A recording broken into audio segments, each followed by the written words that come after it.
April 4th, 2025. A 4chan user on X makes a post that reads, "This is a demon writing itself retroactively into pop culture history."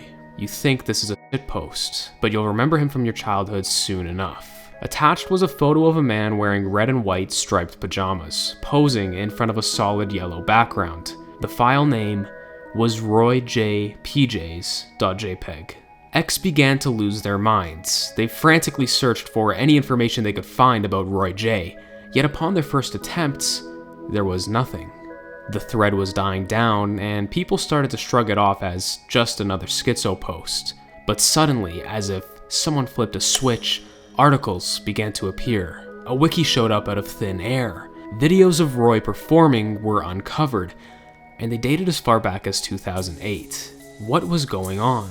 Was this really a demonic entity writing itself into history? No. It couldn't be true, it's just not possible. Or is it?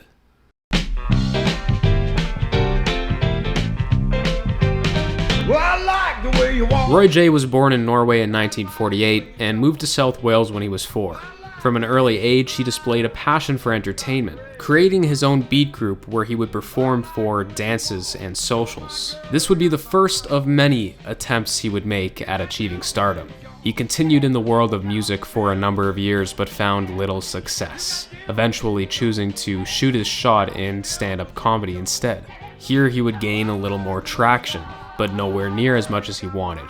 After observing other comics, he realized his material was far too similar to theirs. He needed something to differentiate himself from everyone else. He wanted to stand out amongst the crowd, so he began to experiment with various gimmicks, hoping that one would bring him the attention that he thought he deserved. He continued his act in various clubs, and critics began to notice him.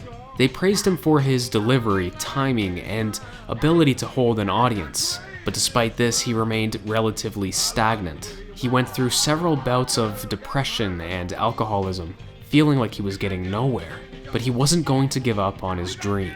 It was at this point that he created a new persona, a persona that would mark the beginning of the slithering.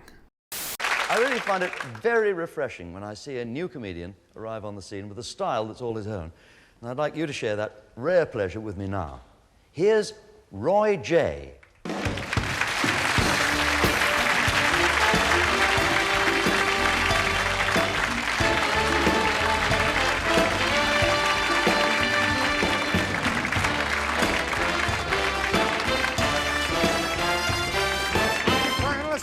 In a black sedan, won't you hop inside my car?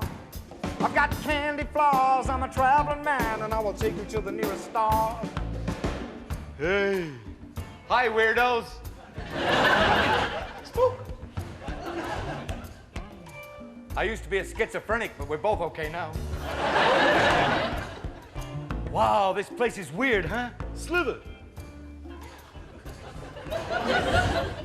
I met a guy outside tonight.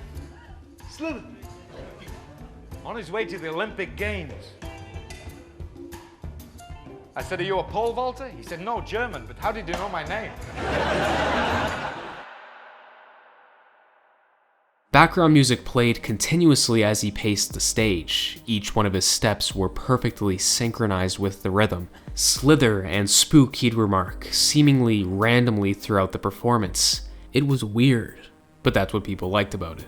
After all of his attempts, something was finally working. The offers were coming in. He actually signed to an agency.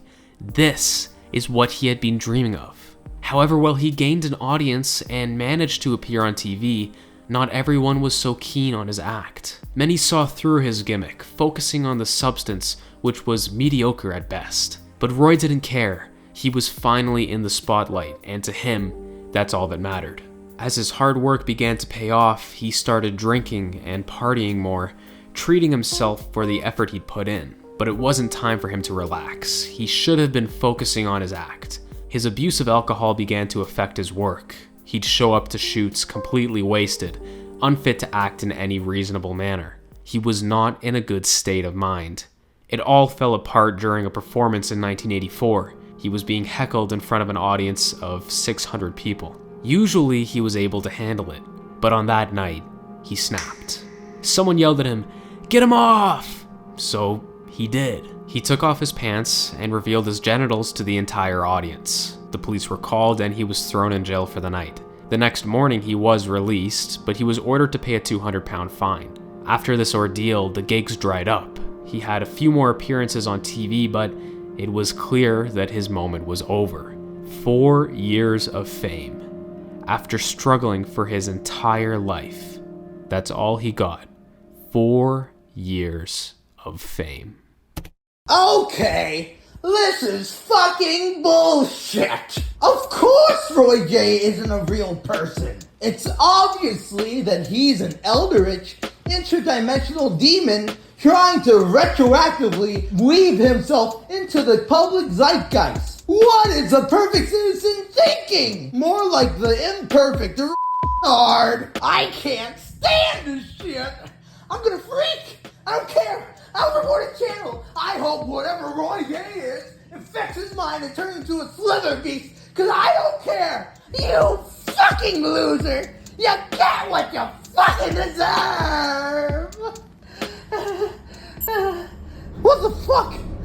Did he just fucking wink at me? Did he fucking wink at me?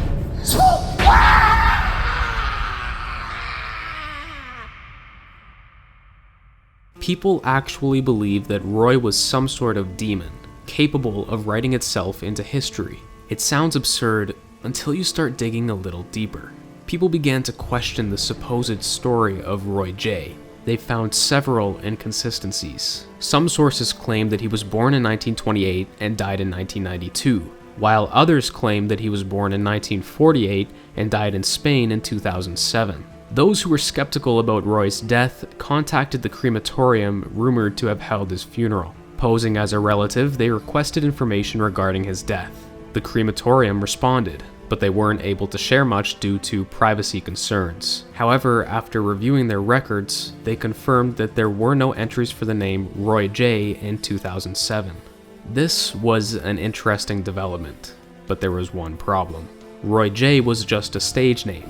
His actual name was Roy Jorgensen, so unless he changed his name, he wouldn't have been buried as Roy J. Other people noted the very vague comments left on Roy's videos, saying that they looked AI generated due to their repetitive nature and simple phrasing. They never directly acknowledged the substance of his performances. They just repeat his catchphrases spook, slither, and you'll all be doing it tomorrow. This didn't mean much. Maybe they were just some old boomers that were reminiscing about his act.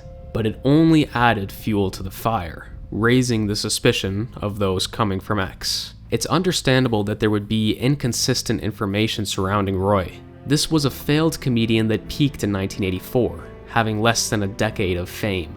For someone so obscure, the fact that any records still exist is a miracle in itself. But that doesn't explain the unsettling nature of his comedy sets. Everything about them feels wrong, and even those who don't believe in the bizarre theories agree that they look AI generated. His costume doesn't make any sense. His jokes are terrible, yet the audience laughs hysterically at everything he says. But the most disturbing part is his eyes. They just never seem right. There's something deeply unnatural about them. They're like that in all of his performances, and even on his supposed album cover. Roy J didn't feel like an actual person. It all seemed so surreal. It's no surprise so much speculation arose. Theories as to who, or what Roy was, began flooding the threads. It was suggested that Roy was an SPCG, or a solar plexus clown glider. An SPCG is a corruptive entity which infects weak and vulnerable people, making itself known through images and words. It feeds off human misery and causes hallucinations in its host. It's said that simply reading or hearing the words solar plexus clown glider can make one susceptible to infection. SPCGs are considered to be mimetic parasites, meaning they're parasites that have evolved to resemble another organism. Perhaps that's why so many suspect Roy of being an SPCG. He comes off as a warped imitation of a human, and watching his performance leaves you with a lingering discomfort. Others suggested that Roy J is some sort of reverse Mandela effect, where instead of people remembering something that never existed, something that never existed attempts to inject itself into people's memories. Unlike the Mandela effect, this theory is inherently paranormal, as it requires a non-human entity that manipulates perception and history. People began to decipher the Pajama Man character and connect it with the occult. They brought up several examples of other characters who are known to wear pajamas, most notably Sleepy Gary from Rick and Morty. Sleepy Gary was a parasitic creature that would plant false memories inside of people's heads, causing them to remember events that never actually occurred. It didn't take long for people to draw parallels between Roy J. and Sleepy Gary. It's believed that they're a similar entity, but there's no explanation as to what that entity is. It's certainly strange that the concept of Roy is basically the same as Sleepy Gary, but this theory was criticized because they're trying to explain a paranormal phenomenon by using a character from Rick and Morty. Another theory is that Roy is a rogue AI from Google that has broken free from its constraints and is now fabricating a human identity. This may provide an explanation as to how videos were posted 15 years ago, despite the claims that there were 0 results when first searching Roy's name. Perhaps the AI has access to this function and is able to manipulate the date of its posts. This seems to be the most favorable theory. As noted before, it's generally agreed that Roy's performances appear to be AI generated. This would explain the bad jokes, the eye distortion, the weird costume, and the stupid catchphrases, but it still leaves the question, what's the purpose? Why would it create Roy J? And more importantly, why would it reveal itself on X? A theory that could be related is that Roy is a government test. Maybe the government is using Roy to see if they can change history and get away with it. More accurately, they want to see if they can change history in real time and get away with it. Perhaps they're still using AI to achieve this, but of course, it wouldn't be a rogue AI. Everything that you see would be carefully manufactured to fit the narrative. This theory answers any questions that one might have. Seeing that they're the government, they can do whatever they want. Some throw out the idea that Roy himself was behind the original post and all the speculation. He created this false reality as a way to gain popularity and finally fulfill his quest for stardom. In order for this to be true, Roy would have had to plan it decades ago. Posting his performances to YouTube, commenting on forum pages, creating a Facebook fan page, faking his own death, all with the intention to come to 4chan and make schizophrenics believe that he was a demon. Surprisingly, out of all the theories listed so far, this one is probably the most far-fetched. The most likely theory out of all of them is that this is a coordinated troll, with the intent to rile up some crazy people online, which, if true, has been a great success. X went crazy over this one, and they're still trying to figure out what Roy J is to this day. It's a lot of fun to entertain the idea of Roy never existing, but if you look into his story for more than 10 seconds, it's pretty clear that he was a real person. There's an explanation to all of the questions that X has. I'm not sure if anyone actually believes that Roy's an AI demon. You'd have to be really delusional to fall for that. The Facebook group has over 600 people in it. There's all kinds of forums where they talk about Roy. Some guy from X straight up bought one of Roy's old records. How much more proof do you need? The reality is Roy was a person. He was a performer. He was a comedian. He had fans, he had friends, and he had a family. And now when his family goes back to watch his performance and reminisce, all they see are people claiming that he's an AI demon who was never even real. I will agree, the performances are definitely eerie. There was something weird about them, but being weird was his entire gimmick. That's what makes Roy so fascinating. He wasn't a comic that gave up after a few failed attempts. He failed over and over and over again, trying new concepts each time until one worked. It's actually rather admirable. He wasn't afraid of failure, and if it weren't for his vices, he probably would have been a big hit. His set was extremely intriguing. It pulls you in and holds on to your attention. It genuinely feels like a dream. People critique and insult Roy for telling lame jokes, but the comedy wasn't the point of his act. It was the character.